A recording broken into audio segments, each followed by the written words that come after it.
One of the most disturbing problems in our world today is human trafficking, and particularly the trafficking of children.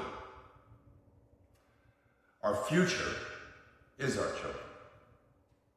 Now, the first step in eradicating this crime is awareness. Goes the sound of freedom. Quiere legalizar, papi, la pedofilia. Nos quiere meter a generación de por vida. ¿Hasta cuándo vamos a permitir todo esto?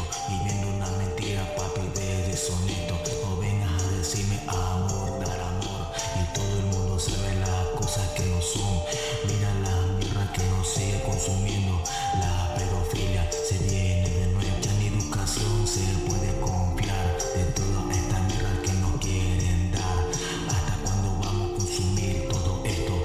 ¿Hasta cuándo vamos a permitir todo esto? Que venga a mentalizar, papi, a tus hijos. Que venga a meter cosas, papi, a tus hijos.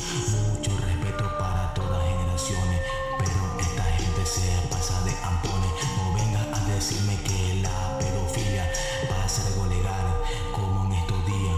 Muchas cosas se pueden, papi, tolerar, pero meter con los niños, eso no se puede más. ¿Hasta cuándo vamos a seguir con